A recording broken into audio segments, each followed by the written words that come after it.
रेहाना और रवि की शादी के वक्त रवि के पास कुछ नहीं था। रेहाना, तुमने मुझसे शादी करके एहसान किया है। मुझसे ज्यादा तो तुम कमाती हो। अरे तो क्या हुआ, एक दिन आएगा रवि कि तुम खूब पैसा कमाओगे।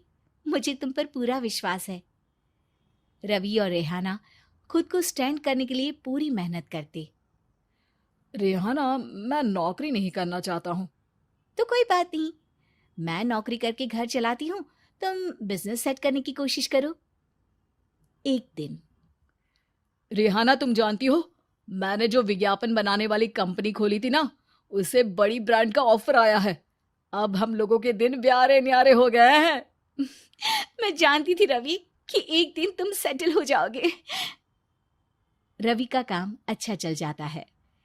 एक दिन वो रेहाना से कहता है, रेहाना, अब हम लोगों का बच्चा भी हो गया है। बहुत छोटा है वो। उसका ख्याल कैसे रखेंगे हम?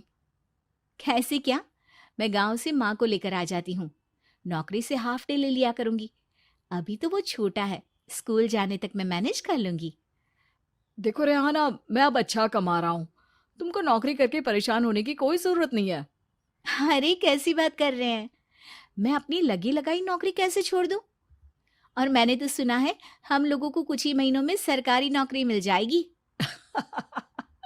सरकारी नौकरी में कितना कमा लोगी? उतने में तो मैं ड्राइवर रख लूंगा। रेहाना को रवि की बात का थोड़ा बुरा तो लगता है। कम से कम मेरी नौकरी की इतनी बेइज्जती मत करो। भूल गए, इसी नौकरी के बदौलत तुमने अपना बिजनेस खड़ा किया है। अरे वो तो मैं किसी के भरोसे भी कर लेता।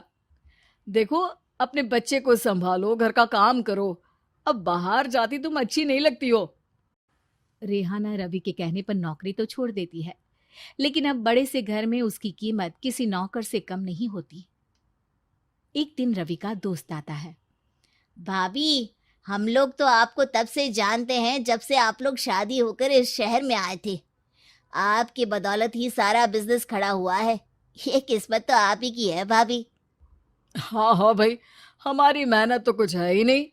अरे होगी, लेकिन भाभी की किस्मत के आगे कुछ नहीं। दोस्त वहां से चला जाता है, लेकिन रवि का गुस्सा सातवें आसमान में होता है। देखा कैसे बोल रहा था? अरे बिल्कुल अच्छा आदमी नहीं है ये। कैसी बात कर रहे हैं आप? प्रशांत भैया तो बहुत अच्छे इंसान है रवि। कैसे उन्होंने हमारे मुश्किल वक्त में हमारा साथ दिया था। अरे था पैसा तो साथ दिया, नहीं तो कौन पूछता है? रवि का व्यवहार पैसा आते ही अलग हो गया। वो बंदे को बंदा नहीं समझता। घमंड से घिरे रवि ने तो एक दिन हद ही कर दी। रेहाना, मैं अब तुम्हारे साथ नहीं रह सकता हूँ। क्या क्या बकवास कर रहे हो रवि? क्या कहना चाहते हो? और क्यों नहीं रह सकते तुम मेरे साथ?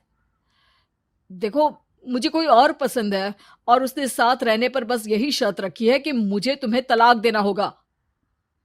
रेहाना, जो कि एक स्वावलंबी महिला थी, उसने बिना देर किए रवि को कह दिया, कोई इश्यू नहीं, मुझे पैकिंग में 4 दिन का वक्त लगेगा, लेकिन तब तक मैं तुम्हारे साथ नहीं रहूंगी। 4 दिन के लिए तुम कहीं और शिफ्ट हो जाओ, मैं घर से निकलूंगी तो बता दूंगी। रवि घर छोड़कर चला जाता है।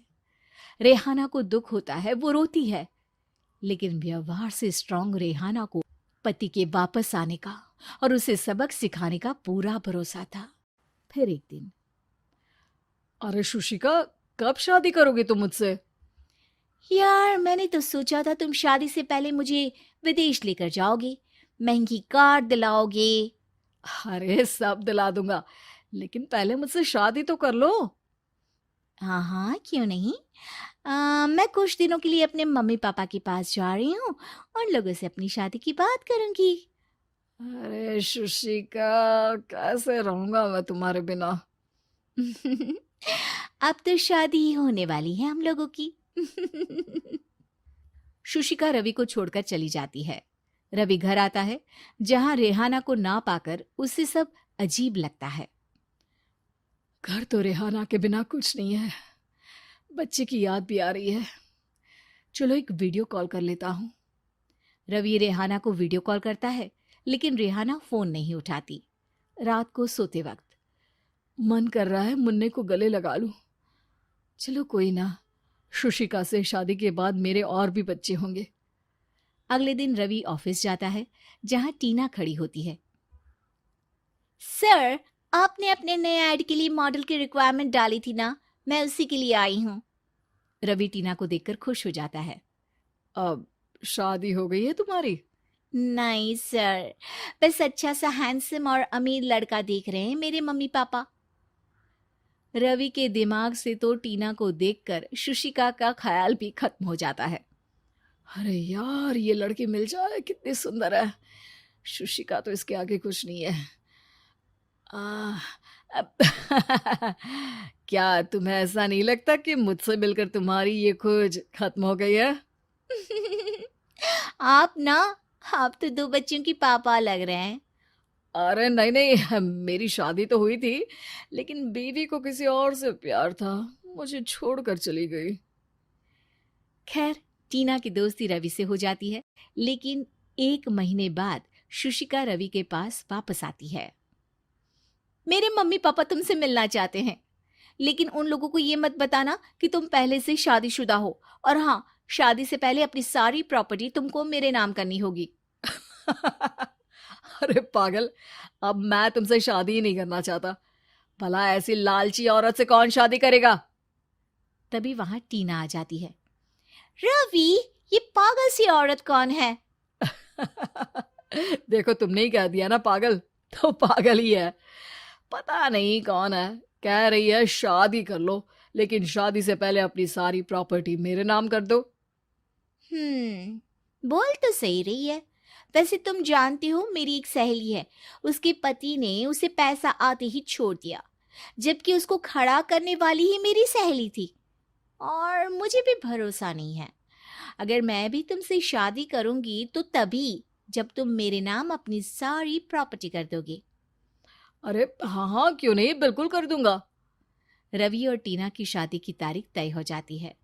वो अपनी सारी प्रॉपर्टी के कागज लेकर शादी वाली जगह पर पहुंचता है, लेकिन वहां टीना आती नहीं। रवि टीना को मैसेज करता है। कहाँ हो? सॉरी, मैं तुमसे शादी नहीं कर सकती, मुझे तुमसे भी ज्यादा पैसे वाला मिल गया। रवि को गुस्सा आ जाता है। वो गुस्से से सारा डेकोरेशन तोड़ रहा होता है कि वहां रेहाना आ जाती है। सर, क्या हो गया? क्या डेकोरेशन पसंद नहीं आई आपको? अ, तुम यहाँ क्या कर रही हो? मैं यहाँ की डेकोरेटर हूँ। क्या आपको पसंद नहीं आई यहाँ की सजावट? रवि दौड़कर रेहाना के गले लग जाता है। मुझे माफ कर दो रेहाना। रवि रेहाना के गले लग जाता है और रेहाना टीना को थैंक्स का मैसेज करती है।